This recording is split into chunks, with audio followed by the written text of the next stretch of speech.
I just wanted to welcome you. We were expecting more people, but we will start anyway.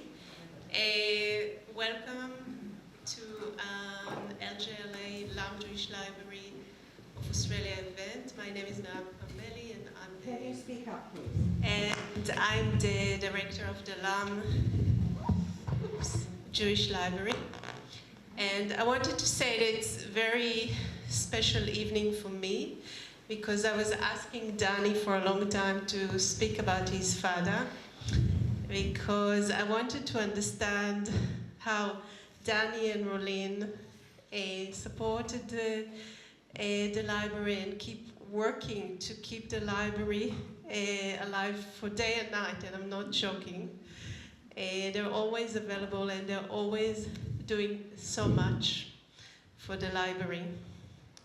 So I'm sure that Erwin Lamm will be so. I'm not going to talk about Erwin, Dranny's father. I will leave it to Seumas. But I want to say that Erwin will be very, very proud of Dranny. I'm sure of that. And we are honored today to be joined by two distinguished guests.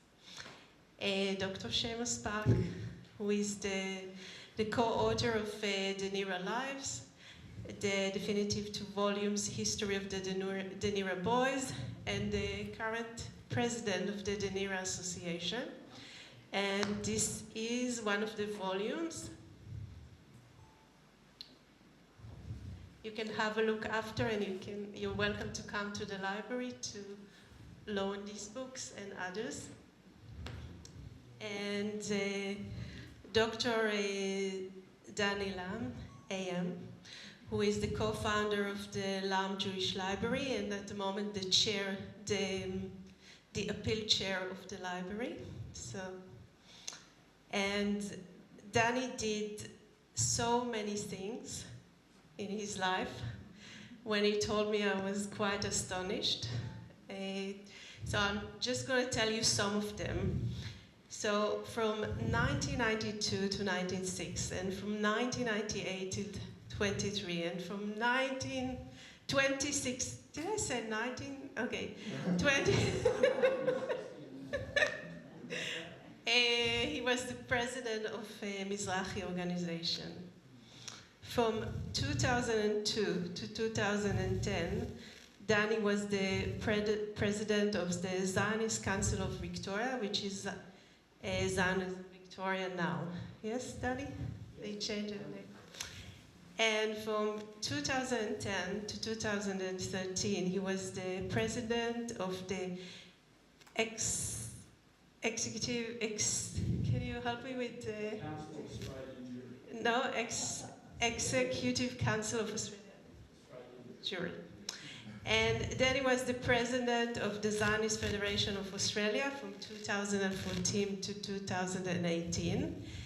And then the deputy chairman of World Mizrahi still is, and he's doing it since 2010.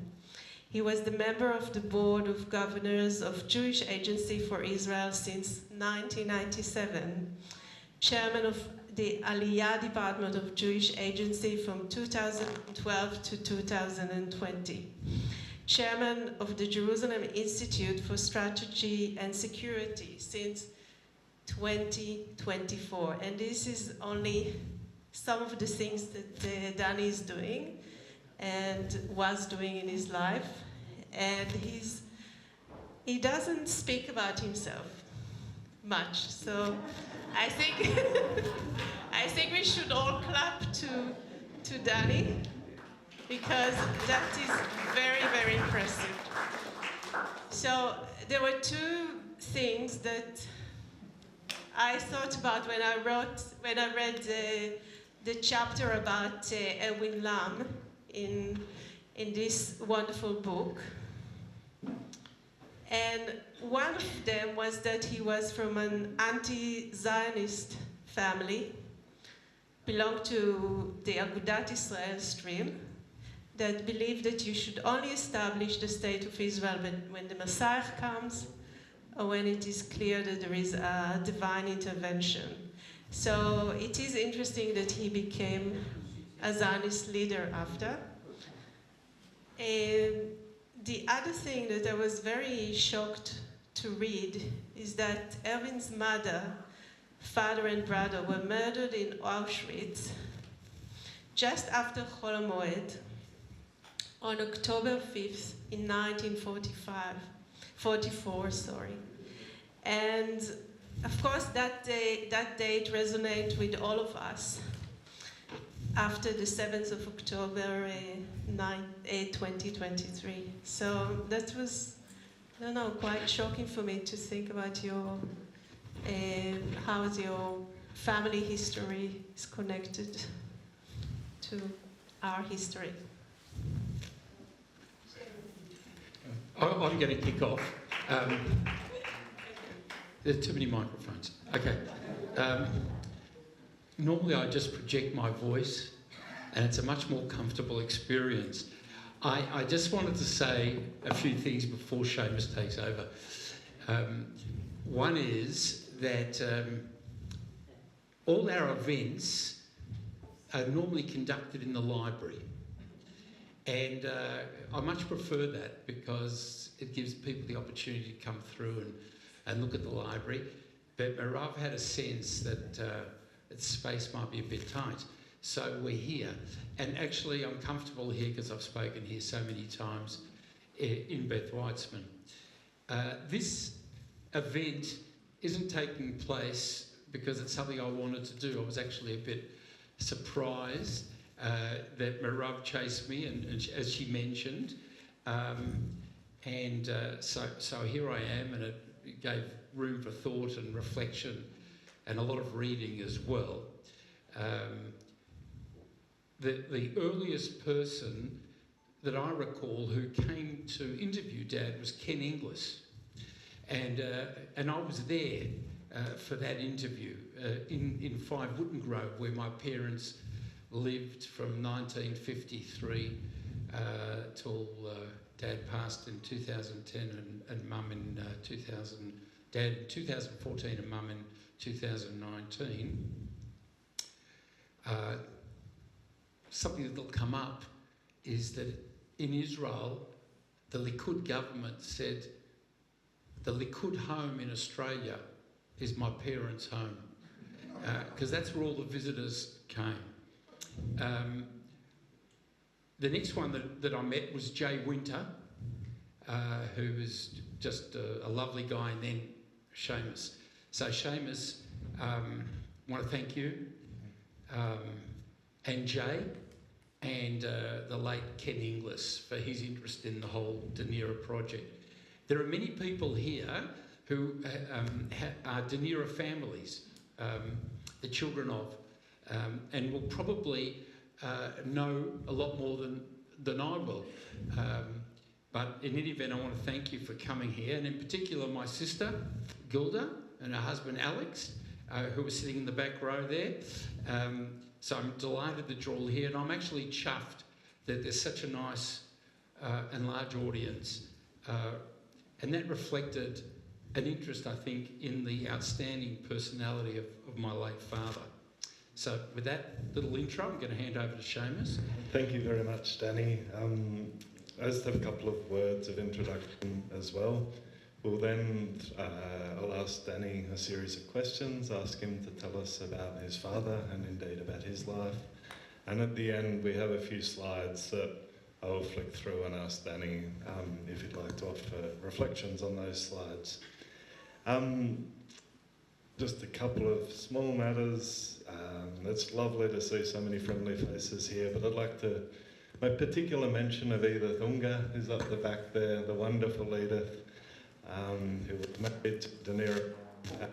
I've had the pleasure in recent times, some wonderful conversations with Edith, and it's so nice to see her here tonight.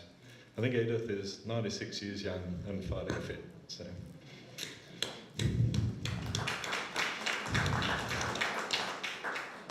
In recent times, and Merav's very kindly allowed me to bring it along tonight, we've actually invested the Dunera and Queen Mary Association in some merchandise. So it's for sale up the back. If that seems shamelessly commercial, please bear with me. The the money from those sales helped to tell more about Dunera history and about Queen Mary history, and to investigate, those very important episodes in Australian history. So that's where the money is directed to. Tonight we can only take cash, and I don't have any change, so if you give me a 50, I'll be walking out the door. So, last thing before I start with the questions, and Dranny, very kind introduction. I thought I'd start by relating an anecdote which Ken Inglis told me often. Ken had the privilege of working with Ken for many years, a great Australian historian, and he loved this story, and it went something like this. He went to interview Erwin and had a very nice day, and in the course of that conversation, I wasn't there that day, but in the course of the conversation, Erwin discovered that Ken's wife, Amira Inglis, a most distinguished writer in her own right, was Jewish. She came to Australia, parents were Polish Jews. She was born in 1926 and came to Australia in 1929. And Erwin was asking Ken about Amira and her attachment to Judaism and so on, and Ken said, she's very proud of her heritage, but Amira was a well-known member of the Australian Communist Party. She wasn't religious. And so Judaism was never a big part of her life. And Erwin said, was she a believer? And Ken said, no. And Erwin said, well, she is wrong. And Ken loved that story for what it said about Erwin's principles and commitment to a particular way of life and a way of living. And it didn't matter whether Ken or Amira shared that perspective. Ken loved the sure commitment of Erwin's answer, and to a fact that he lived his life according to that commitment. And Ken was very fond of that, telling that anecdote about Erwin. Okay, so thank you very much, Dranny. Thank you for your time. As you mentioned, I know you've been a slightly reluctant participant, but we're very happy to have you here. Your father, Erwin Lamm, was born in Vienna on 7th of January 1921. Can you tell us about his family and his early life, please? So Dad was brought up in a traditional Orthodox home in a very strong community in the centre of the 2nd district of Vienna, the Zweiten Bezirk. It was right next to the CBD, so to speak, and it was an ultra-Orthodox framework. 2 million Jews lived in Vienna around that time. 10% of them were Jewish, and the Orthodox section of that was very, very strong. The synagogue that he and his family were attached to was called Schiff Schul, Schul being synagogue, and Schiff because it was in a street called Schiffgasse in Schiff Street, and if I think of an example, maybe something like Adas here, but not Hasidic, and certainly not sympathetic to Zionism at all. It played a very big role. I'm presently writing up something about the minhagim of our shul at Mizrahi, and much of it is based, from what I learned from my father, of the hallowed traditions of that synagogue and the community there. So he was in this framework. These are like inner city streets, but people lived there as well. The central street of that area was called Taborstrasse. It's like for us, it's Balaclava and Carlisle Street. In other cities, in many cities, you know, there are major streets that people know, and everything that a Jewish person could want was in that area. And the Viennese were polite people and methodical and structured and until a certain time civilised. and they felt extremely comfortable there, very, very comfortable.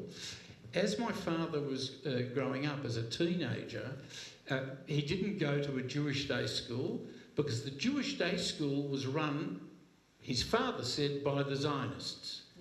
And that was the worst possible thing to be associated with. And there are some bedfellows here that they could connect with, not Jewish ones. And so he went to, the equivalent of a Melbourne High or whatever, existed. And where did you go, Mervyn? Well, there you go, I picked it out for you. And but his Jewish education was one that was acquired in the home, in the synagogue, in the cheder, in the after-school program that took place every single day, and mechanchim, educators, teachers, rebbes that came into the house and taught there. So he had a very strong education. He happened to be really very, very clever, very, very brilliant. And he had this ability to recall everything he ever learnt, which was always tragic for the rabbis who repeated their speeches, because he'd heard them all and he could repeat them all and knew that all. And they were very just comfortable in that environment. And at some stage, Seumas, he was sent to a yeshiva, which was in Hungary. It was Slovakia, Hungary changed borders. It was called Galanta. Were two famous yeshivot there. One was called Nitra, the other one was called Galanta. He went to Galanta. And I can just tell you from my own experience, where things go in one ear and out the other, there are people who learn in yeshivot for years and don't retain stuff. And what he could learn in a year and a half in Galanta was retained forever, and then he'd continue learning. But the commitment was to an ethical way of life, a religious way of life, and felt extremely comfortable in the Viennese background. His parents and the family had a background where they moved, because his father was actually born in Slovakia, and then at some stage moved to Vienna and had a business there. And the business guys, there are seats up the front, they don't cost anything more, David and Pepe, you're welcome. And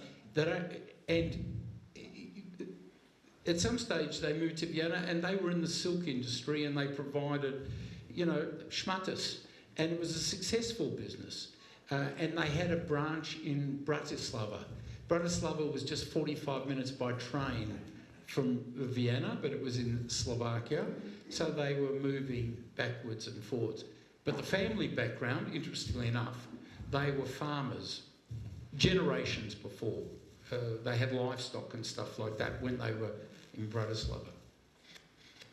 There was a very, it's quite a common path, wasn't it, from Eastern Europe, the Czech and Slovak lands to Vienna, and then many families, of course, caught up in the Holocaust. Erwin spoke chillingly of the Nazis coming to Vienna. The infamous photos that I'm sure everyone here has seen of Jews being forced to clean the streets, and figures standing around them mocking those people. And Erwin remembered that. Can you tell us about that, please, Dranny? Just to add a little bit before, Yossi, what was the date of the Anschluss? March of 1938. And my father lived in an apartment block which was at number 1 Taberstrasse. Number 1 Taberstrasse was there was a ring road, and then you crossed over and you were in the city. And it was a major building. And these buildings had superintendents, or you would say maybe a janitor, but that guy ran the building. And incredibly polite, everything was terrific. The next day after the Anschluss, that guy was in his brown shirt uniform. He was an undercover Nazi the whole time. And from that date, sort of everything started to change. And thanks to the good work of all these guys with writing stuff up, look, many people who had parents and family with Holocaust experience know that they learnt nothing from their parents, because the parents kept it under the table. We didn't know about it. Some of us were at Mount Scopus, Tallulah, and David, and nobody knew anything about anybody else because they themselves didn't know anything. And in the early days, certainly my father didn't tell us any of the stories, as will unfold later, of what an unpleasant experience the whole Dunera thing was. So none of that was discussed, and as a consequence, some of us were brought up totally oblivious to the fact that anybody had ever had any trouble in their lives. You know, we just got brought up in Melbourne and go to school and shul and go to youth movements, in my case B'nai Akiva or Beitar, whatever, and feel and have a totally wholesome, healthy life. And it's remarkable because our parents had a different experience, but somehow in some homes it was a lovely upbringing. Anyway, one day my father gets sent by his father to deliver some fabric from one point to another. By the way, my parents were in Schmatters here, and in the holidays we came to the factory, and my sister and I were in the factory, and then we got jobs, and I used to do delivery of product around Melbourne. I loved it, actually. I always thought I'd be in Schmatters for the rest of my life. I don't know, I got derailed. But he's walking along, and he's identified by Nazi and whacked and pushed on the ground, and, you know, I don't know what epithets he received, but you can well imagine, and start cleaning the road and the street and the blocks and all the rest of it, you know. So different to Australia. Before your time, there was a famous Collingwood footballer called Lou Richards. I know Lou Richards. Lou Richards. And Lou Richards later became a commentator, and a very popular one. And he once said that if such and such team beats maybe Collingwood, whatever, he will brush the corner of Flinders Street and Swanson Street with a toothbrush. He lost, and he did. But you know, that was Australia. There, it meant something serious, very, very different. That message then actually came home. And I made that reference before to the antipathy of that background where my father came from to anything Zionist. His father said to him, as he was growing up, there are two people who were coming to visit in the 30s to Vienna that he's not allowed to go and listen to. And one was the great Zionist leader, Zev Jabotinsky, and you can't go and listen to him because he's a Zionist, and this for some people will be of interest. The other one was the Lubavitcher Rebbe. It was called the Friedlicher Rebbe. You were not allowed to go and listen to him. Sie sind nicht unsere Menschen. They're not our people. You know, very, very biased thinking, and that's the life they live. And the interesting thing, Seumas, is that my father's best friend turned out to be the late Rabbi Groner, the head of the Chabad movement here. So that was the one thing. And my father became the head of the Likud party here, head of the right-wing Zionist party. You know, the total opposite. But I think that had his parents survived, they would have, like the rest of Jewry, suddenly understood that the future is looking after ourselves, and that comes with Zionism. Anyway, as a consequence of that experience, the parents suddenly woke up, and they had this business in Bratislava, and they decamped to Bratislava. And my father says that if they had seen what happened on Kristallnacht, which was November 9-10 of 1938, there's an expression, you know, seeing is believing. In Ivrit, it's endome shmia kriya, that if you see it, it's greater impact. They never saw it. They heard about it. They never saw it. Didn't understand the gravity of the situation. In any event, things had gone quite bad in many respects. The business got taken over. My grandfather had to do a deal with the Nazi person who was placed in there, but he knew the business, so they kept him because it was a very good operation. Just to go back for a second, you mentioned that your parents protected you. That anecdote about Erwin being forced to the street, at what age did you learn that? I don't know, Gil, how late was it? It was years and years later. I mean, not as kids. Yeah. Not as kids. I learned certain things from other people in school that I never learned from my parents. Nothing was said, And so anyway, on Shivasa B'Tammuz in 1938, which is about now, in the Gregorian calendar, my father was sent to go to live in Bratislava, even before his parents, because of Kristallnacht was in November. So this is a few months before. The world is a small world. So they knew the Stern family, the famous Max Stern you've heard of. At that family, he was the same age as my dad. They lived in Bratislava, and Judy Siegel, who's sitting there, her auntie Lily, met my father coming on the train in Bratislava to escort him, to take him. Now, it was already a dangerous exercise. There was the possibility he could have been picked up by Nazis already on the train.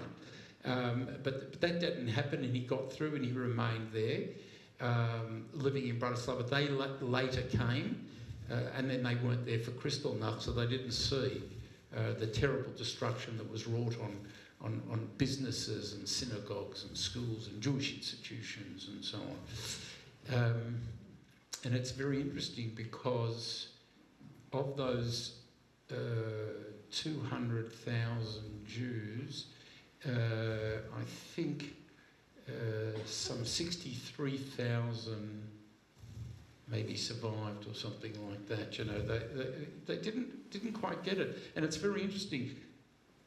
My dad, who was a prolific and comfortable speaker, he retained a bit of an accent. We were used to it, But he said wherever he went in the world, people asked him, "Where did you come from?" The only place he felt comfortable was in Vienna. Post-war, he went there many times for business and also invited as a guest by the government. His dialect was one that was comfortable in that framework, and nowhere else. And yet he, notwithstanding everything that happened, he could go back to Vienna, and he met presidents and leaders, and it was fine. He could just deal with it.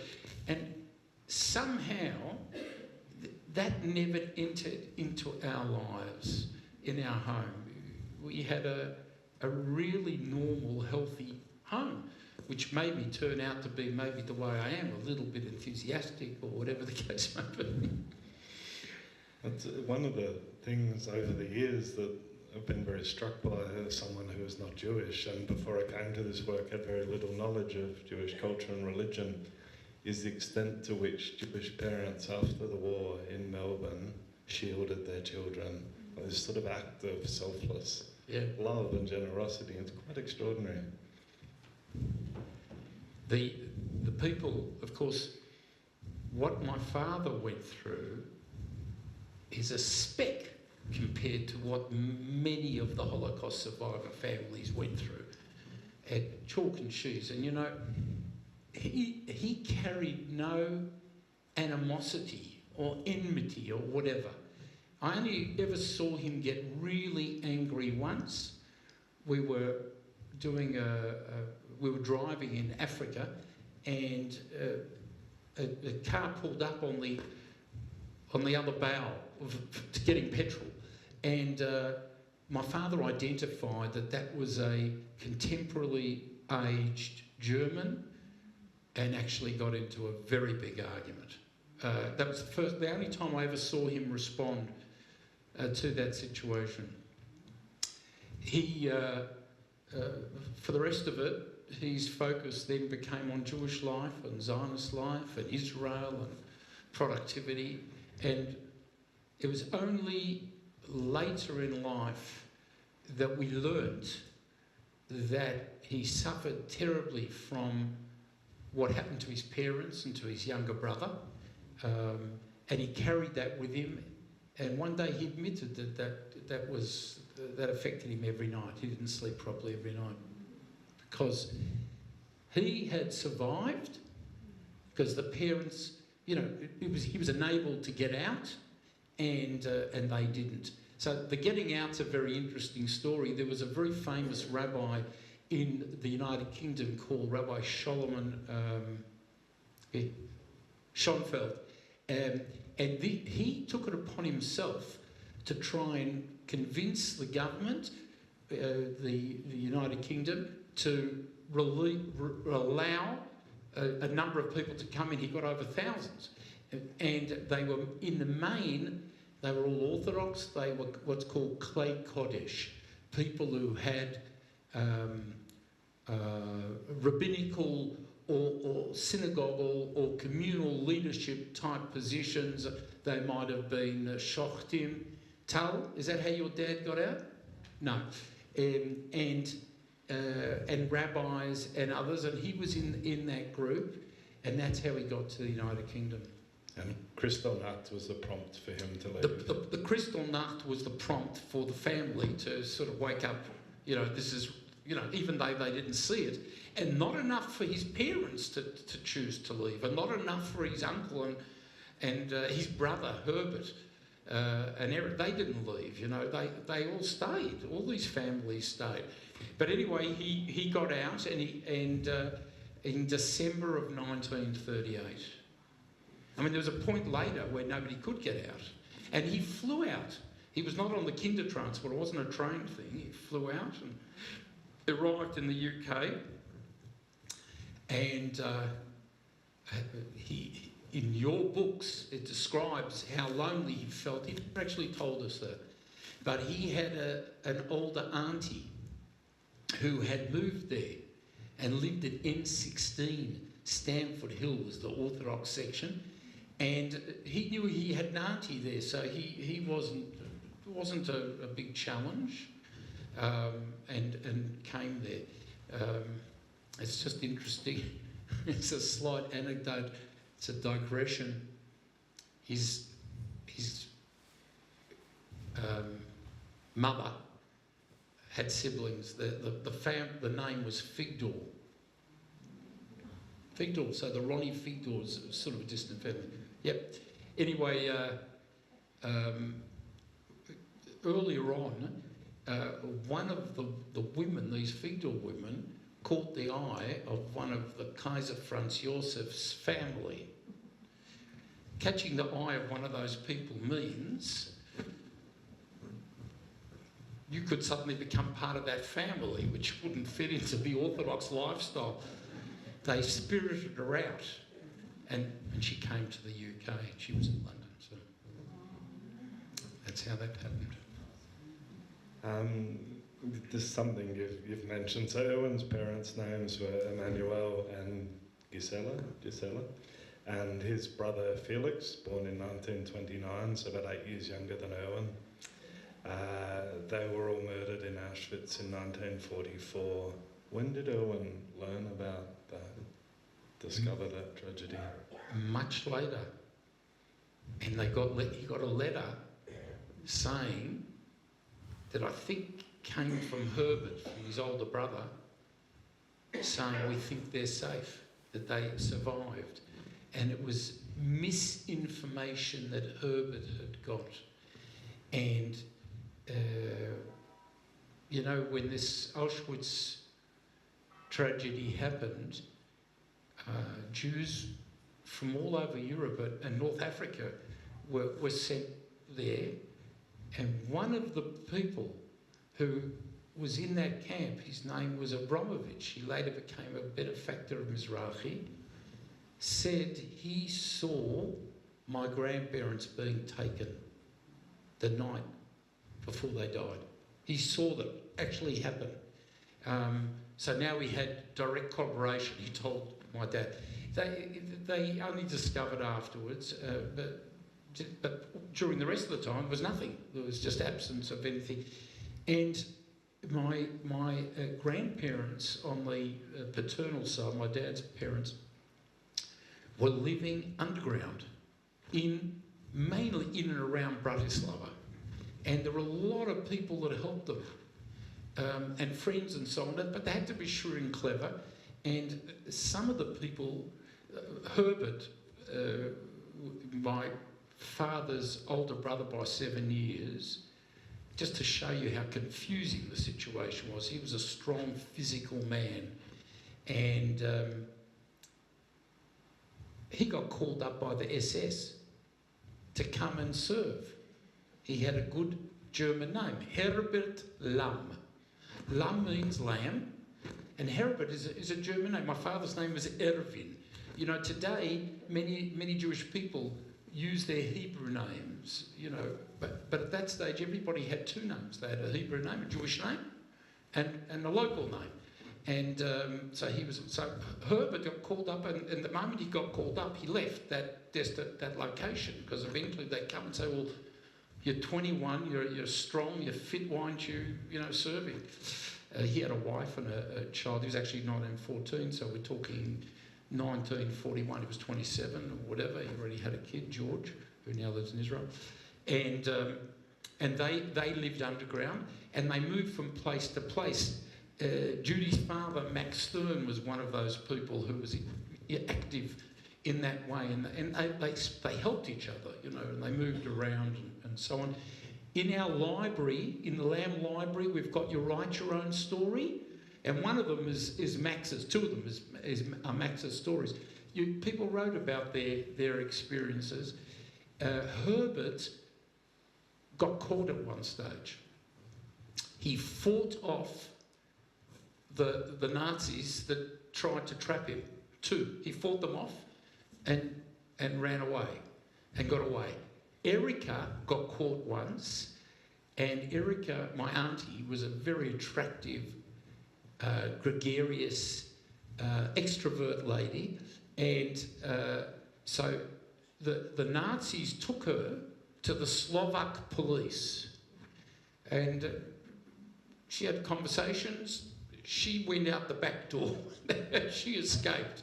So, there was miracle stories like that.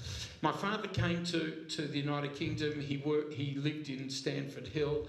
He had the auntie there. He had the environment. The environment wasn't vastly different to what he'd come from.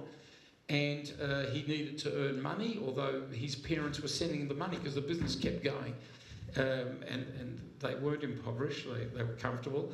But he worked, and he went into the schmutters business, and he became a cutter. So he had work and lived there, and things went rather well for a period of time, till it didn't. Which brings us to the Dunera. So on the Dunera and throughout his life, the rituals of Orthodox Judaism were a source of strength, support and moral guidance for Erwin.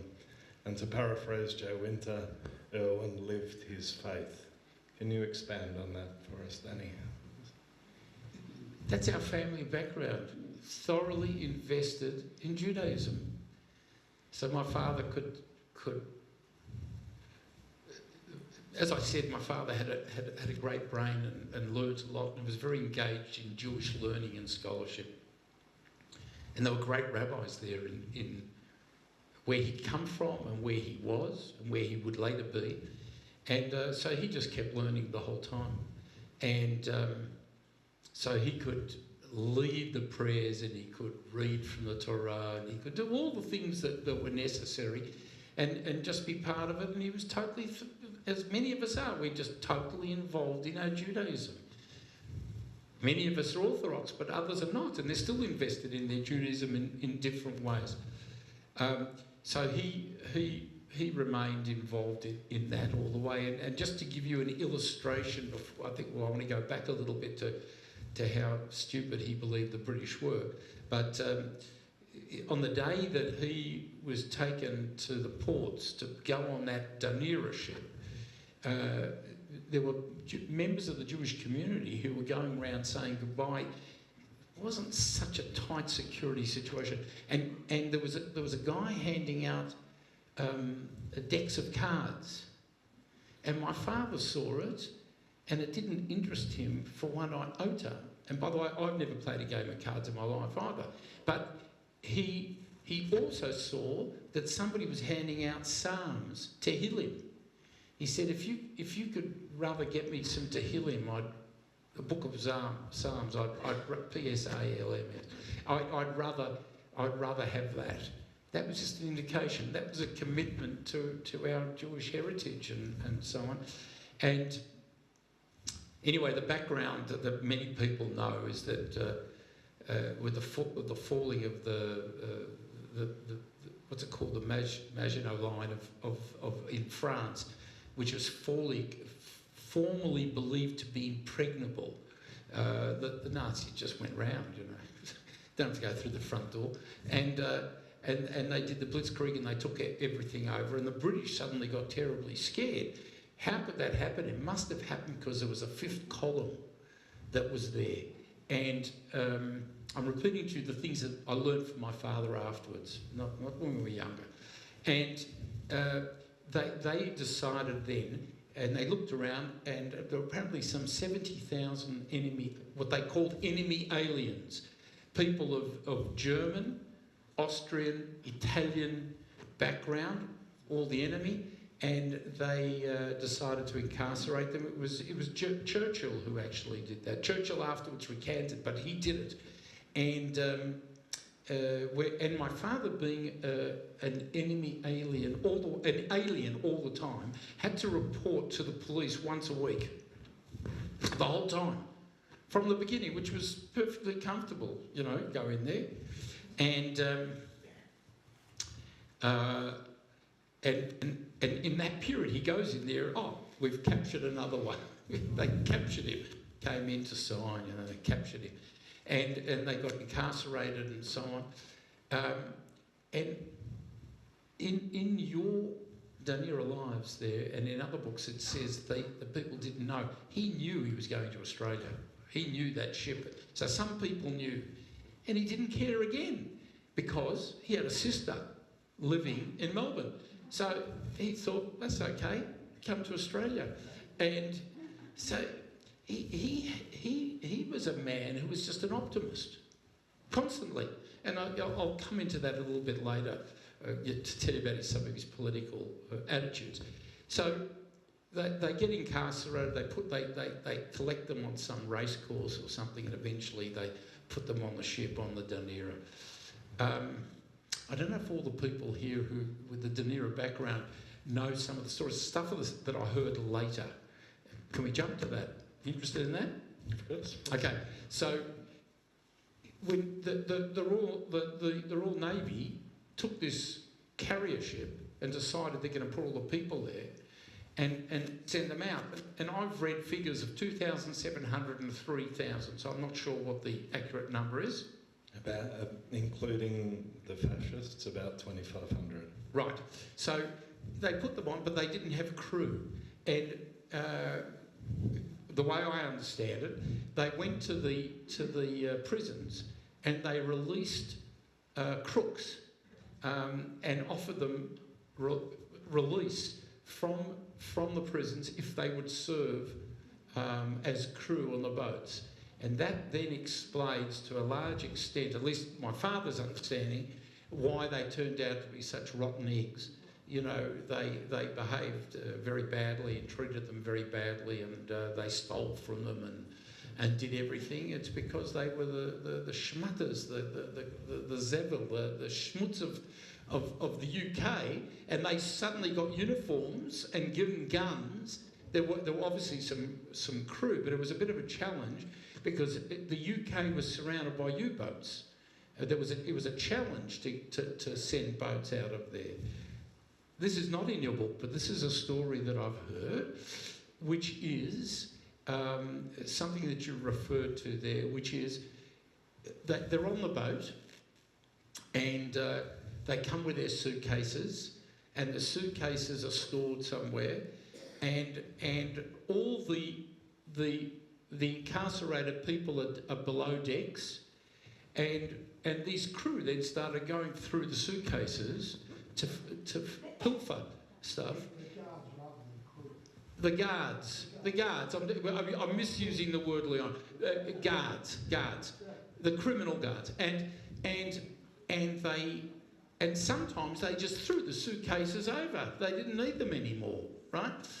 And there's talk there about an officer who told the incarcerated ones, if you give me your valuables, I'll store them for you because these other guys might steal them. And of course, he had the biggest taking of all. And my father, later when he met my mum and was introduced to my mum, and he came up with an engagement ring that his mother had sewed into his jacket. Other people had to store things. It was sewn in the lining. Anyway, that's what happened on that boat. And they threw suitcases over. And the suitcases were bobbing on the water. And the story is that a U-boat spotted the boat and fired a torpedo at it. The torpedo did not explode. One version is it actually went under the boat and it didn't blow it up. They fired a second time and it also didn't explode. The captain reported back to base in Germany or wherever he was getting it all from, reported, and he was told, track the boat and see why our torpedoes didn't work. Eventually they surfaced, they opened the suitcases, found clothing with German labels on it, and determined that it must be German prisoners of war on the boat, and the boat didn't get hit, the Dunera. The Arandora Star that went to Canada, that was sunk with a loss of 800 lives, and some of the people that survived were then put on the Dunera, which was a later departure. So miracle things happened. There are various, probably more so than any other incident in Dunera history, the submarine and the torpedoing has various versions, and one of my favourites is there was a wonderful artist on the Dunera called Hein who became famous after the war as an Academy Award-winning stage designer, but he's a very significant surrealist artist, and before the war had been painting with Dali and Picasso. And his grandson told me, with a straight face I might add, that the torpedo went through the hull and lodged in a cargo of cheese and didn't explode.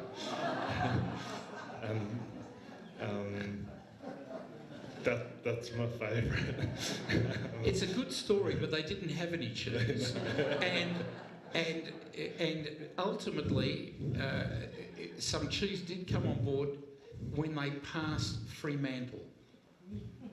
And then they arrived in Sydney, and what looks like half the Australian army is waiting with their guns poised for these dangerous people.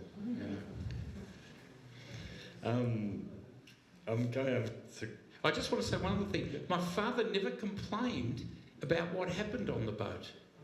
He told us ultimately the stories of the pilfering, but he didn't complain that it was a terrible experience. But if you read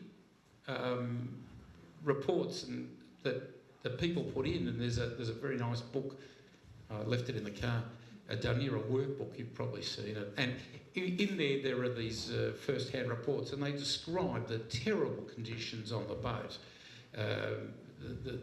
the gastrointestinal issues that people had, and the shocking food and inadequate air. Half an hour a day they could go on the boat, and crowded conditions, hammocks here, and people couldn't move without touching somebody else. And there's a story of one person who got sick and then stayed as long as possible in the sick bay because there was more space and so on. So they did have a terrible time, but he never spoke about it. Garnished. You know what he said? One story was, when they came past Fremantle, he could see in the porthole that they'd come to Australia and not Africa. Because they went past Africa, he saw that too, but just kept going, and he knew that the destination that he believed he was going to was in fact a reality. So Erwin, I think quite a few questions to get through, so I won't touch on his camp experience, but so move to the next stage. So he was interned at Hay until May 41, which is the common date when Dunera men were moved away from Hay, and then at Tatura until September 1942. And this meant he was interned at Tatura longer than most. Most of the Dunera men who signed up to join the army were released in early 42. Am I right in thinking that Erwin only joined the Australian Army, the 8th Employment Company, once he could be assured that the army would provide kosher food and for other specific needs? I didn't know that till I read that in your book. Gilda, do you know that? Did you know that? No. Yeah, so I didn't know that. I don't know how that happened. His recounting was that the first opportunity to get out he took, but it doesn't appear apparent with the records, because he was 21st of September. So he could have, had he wished, he could have been released 6 months earlier. Right, and some people were, so I can't explain that. I'm sorry I failed. But the valuable thing to report about the camp was three things really, if you like. One was that he was appointed a hut representative of a particular hut, and I think it was Hut 7. And so he started to go to meetings and he found his voice.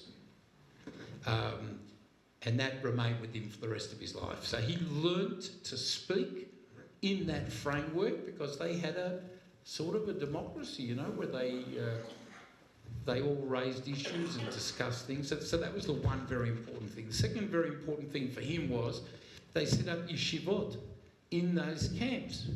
And they had these great rabbis there, and I made the effort to write down the names. There was a Rabbi Ehrentraut, a Rabbi Feuchtwanger, a Rabbi Blumenthal, and a Rabbi Simmels. And Yossi, writing in the Jewish News, has written a lot of material about that in the past. And so they had formal learning, and they were very engaged. I don't think there were enormous numbers. The figures that they talk about are about 200 Orthodox that were in the camp. I have a little booklet. My father was involved in the kitchen, 197 names are there of people who took the So that's approximately the 200 that I say. Yeah. And right. Right. So according to their records, some of the people who took the kosher food weren't necessarily Orthodox, but did decide to connect in that way. And there was a small group that learnt, and he was one of the people that learnt. And he got an extra year of yeshiva. So. And the other thing, he got his matriculation there, because in 1938, after the Anschluss, at the end of year 11, so to speak, he was not allowed to come back to school the next year.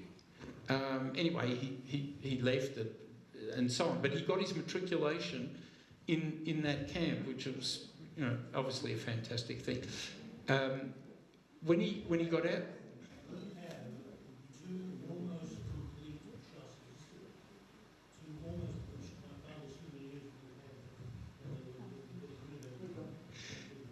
I'll repeat it. Yossi says that he's got almost 2 complete compendiums of Talmud that came from the camp. When he got out, one of the things that he got out for, he was discharged to be the rabbi. He was not, but to be the rabbi of a fledgling shtibel called Beis Ephraim. a man called Ephraim Pollack had established it. And it was the forerunner of many breakaways from synagogues. It was just another one. They broke away from Melbourne. And so they had this congregation in Brighton Road, and he had papers that came from the United Kingdom to say that he was qualified to be a reverend, and then he came, and he then notionally became the rabbi. He was not. He didn't have smicha. The family tradition, maybe it applies to your family too. The family tradition was to only take a rabbinic title if you were going to practice as a rabbi, or if you were going to be a mechanech in a yeshiva, or that type of thing. So whereas he or his late father or his brother, all of them could have got smicha without a problem. That's not something they chose to do, because he always had the intentions of going into business. So he was in basic frame, and now he had this sister here. This is a great story. I can't gloss over it. He's on the train, having arrived in Sydney on Shabbos, and they're on the train, and an Australian soldier says Shabbat Shalom to him. And this is an example of how quick my father was. He says to him, the guy was obviously a digger in Palestine, and served there. And they had very positive attitudes to the Jews. They didn't have positive attitudes to the Arab, but to the Jews they did. And so he on the spot says, I've got a sister living in Charnwood Crescent in St Kilda. This is the address, and can you tell her I'm here? I mean, that's an example of chutzpah, of amazing bravado, and ability to, spontaneously do that. 4 weeks later, that soldier did it. He knocked on the door in Charnwood Crescent, near St Kilda Synagogue, and said, please don't ask me any details, I can't do that, but I can tell you your brother is arrived and safe here in Australia. That's a big deal, The other thing worth mentioning as well is the reception of the local Jewish organised community was not very nice. I might tell you, just as a digression, the Jewish community of Perth, pre-war, weren't too nice about people coming there either. They were really happy to give them money to keep going. Just, we'll give you money, £500 or whatever, go to Adelaide, go to Melbourne, go to Sydney. They were scared about a disruption to the ecology. Don't mean to offend you, Mervyn, but it's in the Perth Hebrew Congregation Annuals. I remember, can you hear me here? Yes. I remember distinctly because I was born in 1941, but in about 1944, 45, 46, going to the docks with my parents, and they had food parcels, and anybody on the ships that were coming from Europe, particularly post-war, they were giving food parcels to them and money on condition that they went further to Melbourne and Sydney. So that doesn't. But I can visualise it to this minute. So there we have. Listen, he wasn't placed here. Pass him the microphone. Mervyn, to Yossi. There's a further touch to that. Yeah. There was the group who made their way across the Trans-Siberian Railway, got themselves somehow, they got themselves to the other side. Not sure if it was Kobe or Shanghai, but then they got themselves to Perth, to Brisbane. They turn up in Brisbane, and the Reverend there was pleased to see, I don't know what he thought on Sunday when these guys wandered into his... But anyway, he said, this is not the place for you, go to Melbourne.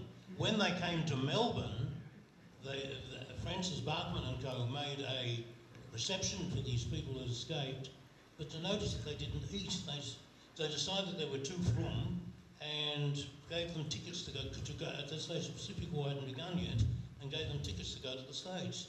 This was a big issue. People didn't necessarily go and teach. We didn't fill ourselves always with glory. Anyway, the thing that I wanted to mention is when they were in Tatura, the Feiglin, the patriarch of the Feiglin family, Moshe Zalman, he came there and he brought them freshly shechted meat. Suddenly they had kosher. That was a beautiful experience for them because they previously had, as you've documented, somebody from Jewish welfare. We're happy that you're here, but you're not staying. Very sad. Sorry, lots of digression. We could talk about Collingwood in a moment, but never mind. Okay. The footballs. Sorry. I get enough Collingwood from my mother, who's in the back.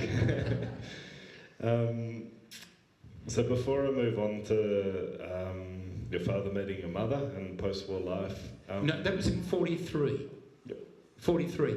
And the reason I mention that is my auntie, her name was Lily Klein, she made the connection to my mother's father. They arrived in 1939, August 39.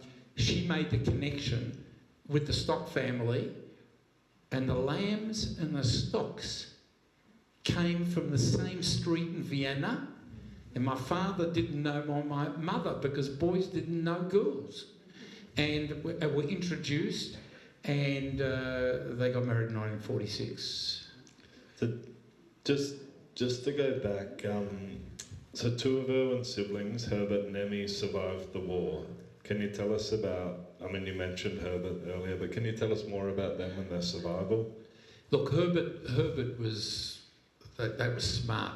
All of that clever. They knew how to navigate, and they remained underground for most of it. He eventually got caught the second time, and he went to Theresienstadt, and she managed, and there was a lot of help around from friends, and she had, George was born in 1941, so he's this little baby that she had there underground and so on, and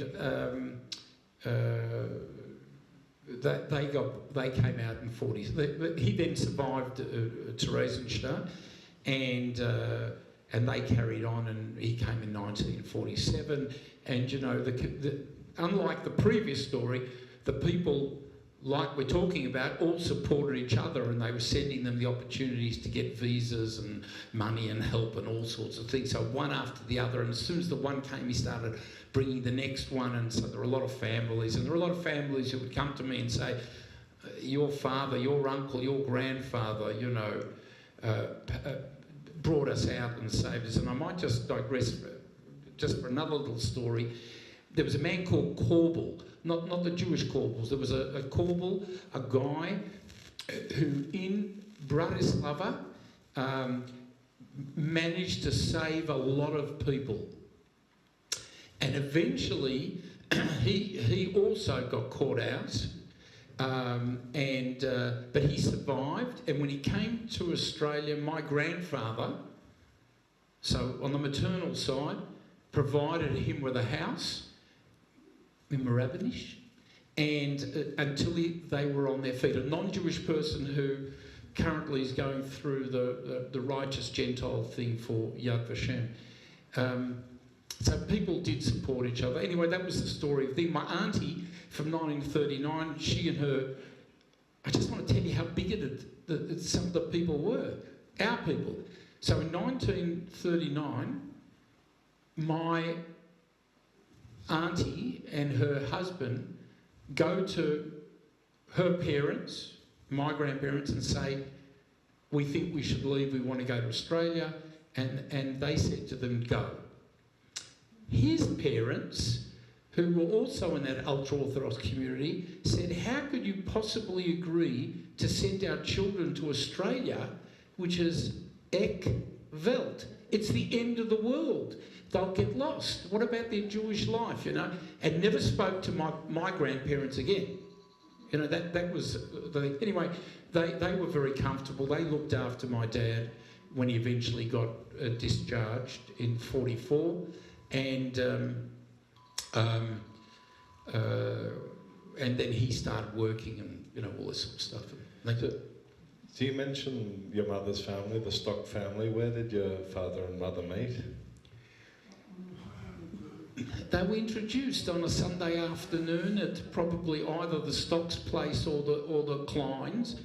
I think the Kleins went out to the Stocks, and they were introduced, and it was love at first sight. And are we running these videos on the back? There's a picture of my mum. She was gorgeous, and he fell in love, and she fell in love with him, and they got married 3 years later, and he when he joined the employment services, he had a few good. There's my mum. That's my mum. She was 15 then, and that's her father, and her mother had died when she was just a kid, Stock, and so this was someone he married the second time around. Anyway, they were introduced that way, and everything went well. In the employment company, there were a few funny experiences. First of all, they had a Maori captain called Tip Broughton, and the guy had great respect for people who were faith believers, and he facilitated that my father had Shabbos off every Shabbos, and the camp was in Royal Park, something in that direction, and my father would then go for Shabbos to North Carlton or wherever the Jewish people or community was staying, and as long as he came back Motzei Shabbat, Saturday night, that Tip Broughton was completely comfortable with it. And here I want to, you know, along the way in life you get help. Hakarata tov, we say in Hebrew, you should appreciate. There was a new family, the News. Victor New was ahead of us in school one year. And, but not that family, they had 3 sons. One was the late Maya New, the late Louis New, and Mendel, who's still with us. And when my father came there for Shabbos, one of the new boys was tipped out of the bed because the soldier had to sleep. That's how he was looked after, you know. The other funny story was that at one stage, my father was going to get transferred to Albury Wodonga. Now, what happened at Albury Wodonga, as many of you Aussies will know, we had 2 different train gauges in Victoria and New South Wales. So everything of the army supplies and anyone who moved had to get off the train, transfer to another train, and everything had to be transferred because the trains couldn't go all the way through. My father was in charge of, was like a warrant officer or something, you know, and one day he gets a notice to say he's being transferred to Albury Wodonga. And he goes to Tip Broughton, and he obviously didn't want to go because, you know, Melbourne was pretty good. The Tip Broughton said, God, I taught one idiot how to do the job and I'm not having to train another one. So he managed to prevent that happening, and he remained in Melbourne. Look, one of the things that I wanted to talk about was really what the title was, how he became a Zionist leader and so on. So can I get into that a little bit? So he's there. He then learns about what happened to his parents. He saw everything that happened subsequently. He's going out with my mum. My mum was a member of the Beitar youth movement. She was one of the first young women in 1939 to be part of that. My grandfather, the maternal grandfather, her father, was a committed Zionist already then.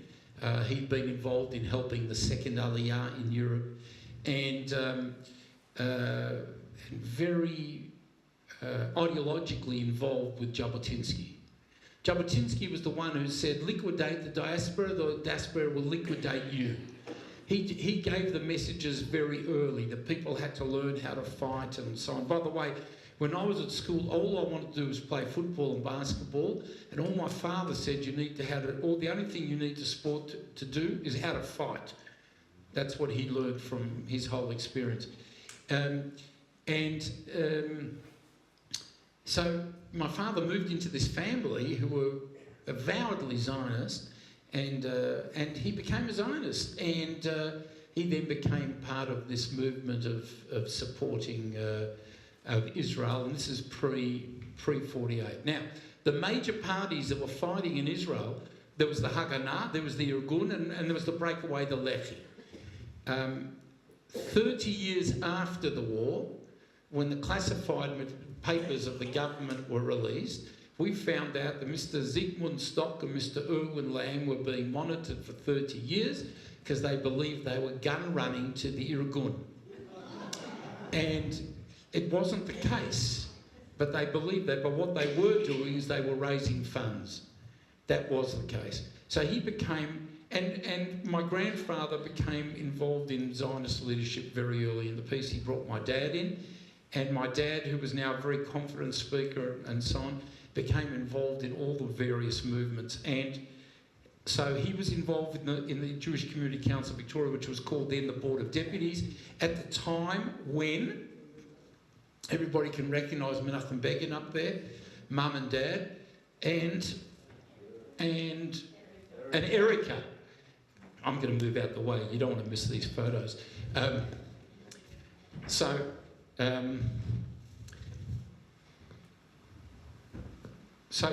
one of the discussions at the Board of Deputies was about establishing a Jewish day school. My father was one of those people that was involved. Menachem Begin came here in 1963. He was a guest of the Zionist Council of Victoria, State Zionist Council of Victoria. The then president between 60 and 64 was the late Arnold Bloch, a great Jewish leader, and my father was his vice president. So Begin came, and this is Yitzhak Shamir, who was Prime Minister from 82 to 92, from 82 to 92. And that's Jabotinsky in the back. So he was involved in the Zionist Council, and where he was, that's Bibi, that's John Howard as a good friend, and Bibi and Dad was wearing the Likud hat. It's 1977, and he's wearing the victorious hat of the Likud party. It's the first time that the right-wing party was elected in 1977. And he comes to tell John Howard about, who is, we know.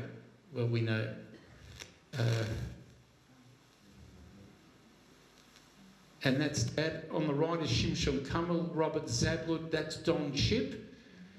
And that, I think, is Brian Smith, who played on the wing for Melbourne. And Brian Dixon, and he was a minister in the Victorian government. And who the other one is, I think the other one's Ian McPhee. Ian McPhee? I think that's Ian McPhee. There's Don Chip. What a great looking bloke he was. There's another photograph I didn't show you where he's gazing very intently at my mum. But I decided to leave that photograph out. Let's go to the next one. That's the late Arnold Bloch.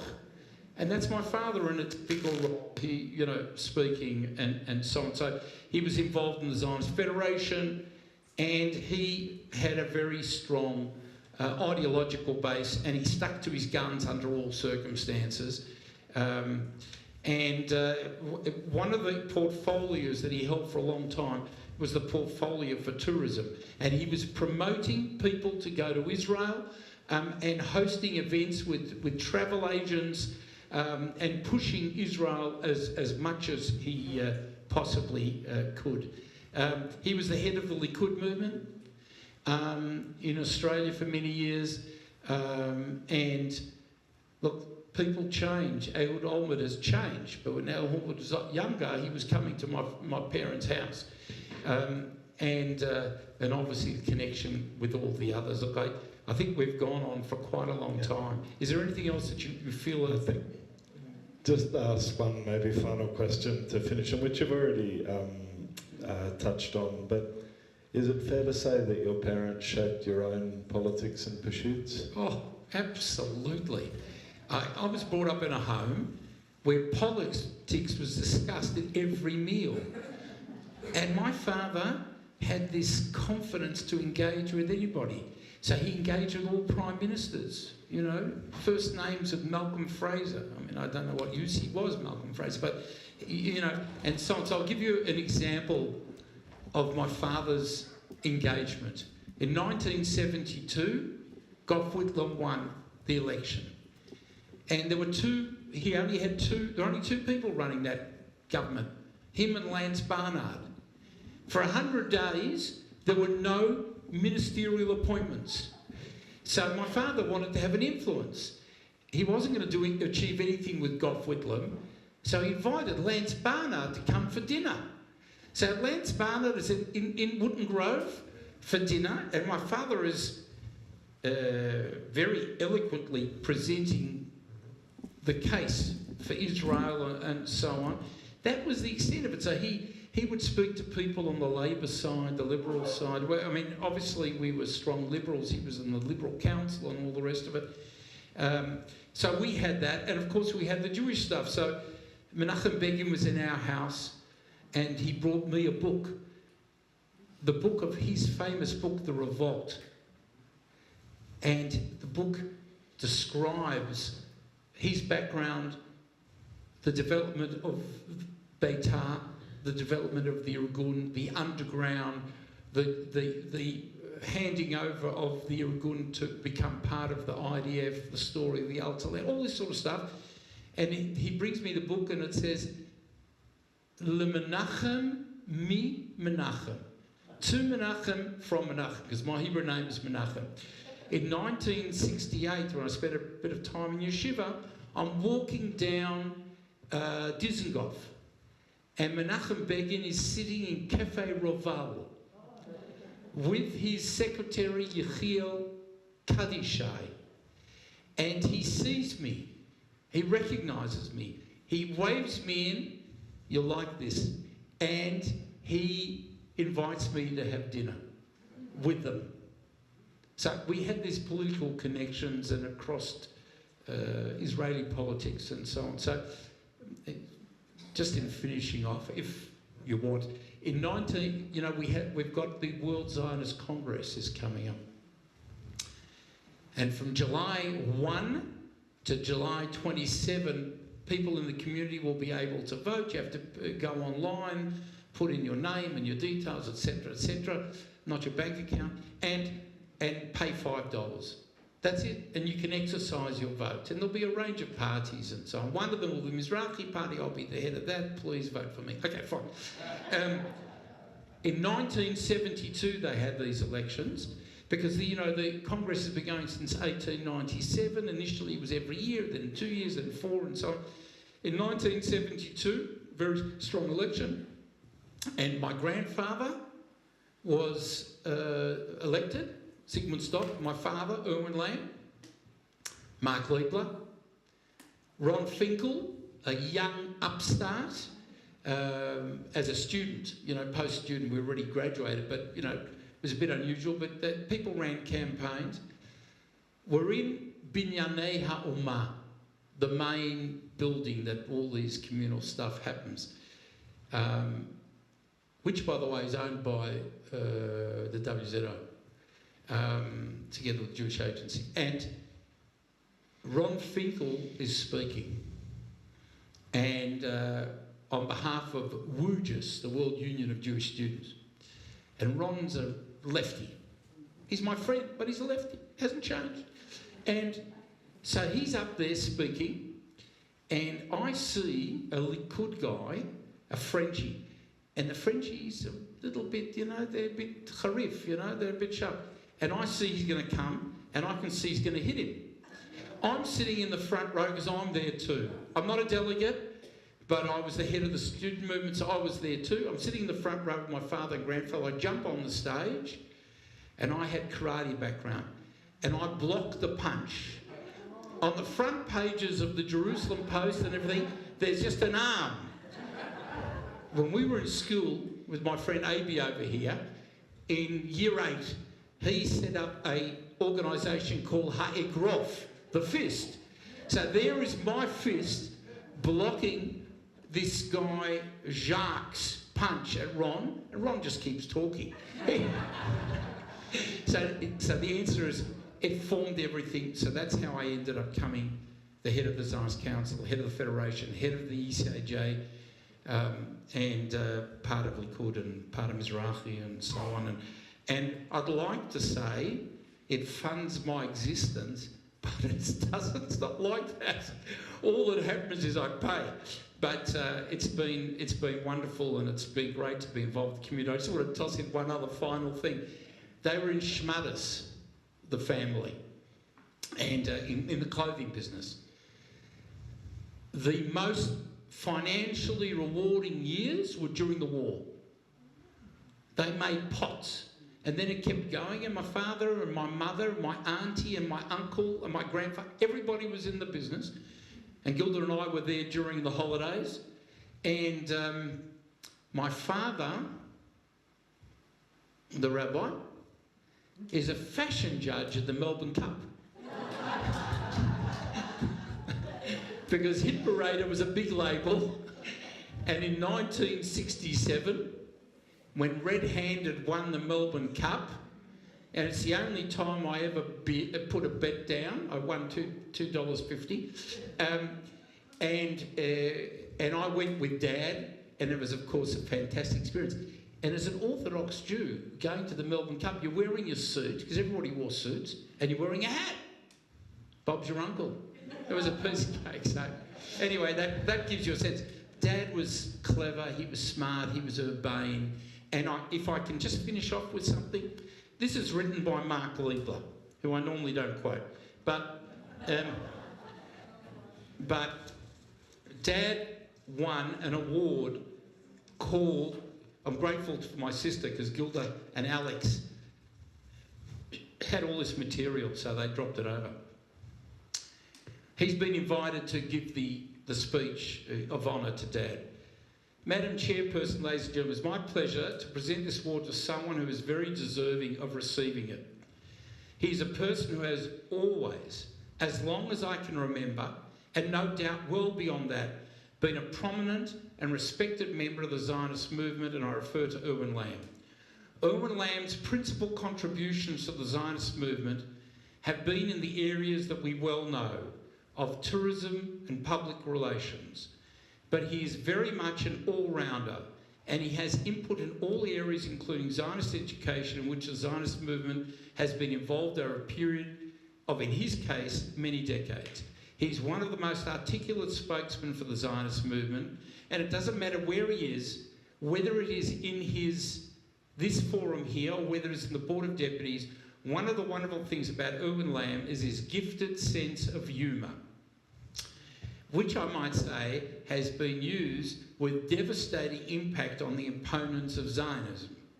He has never shirked controversies.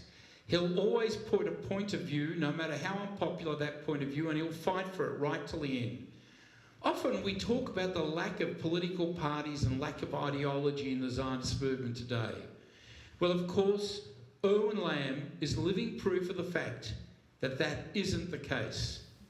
His own personality, his own active Zionism, his own involvement as one of the leaders and leading members of the Australian Zionist Revisionist Organisation here in this country testifies, I think, to the continuing viability and validity of ideology, and to the contribution that ideology is able to make to the Zionist movement.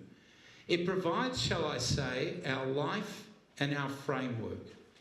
Erwin himself very much exemplifies the concept of hadar. Hadar is civility, is distinguished, is distinction, is correct, courteous, civil behaviour. It's a great value of the Beitar movement. Describing the dignity and self-respect precept of honour, he has made a unique, a valuable and a meaningful contribution to Zionist life in this country, and therefore it really is with much pleasure that I present him with this award, the Chaim Weizmann Award, for devoted and outstanding services rendered to the cause of Zion through the Zionist movement in Victoria. Ladies and gentlemen, I'm really grateful that you came.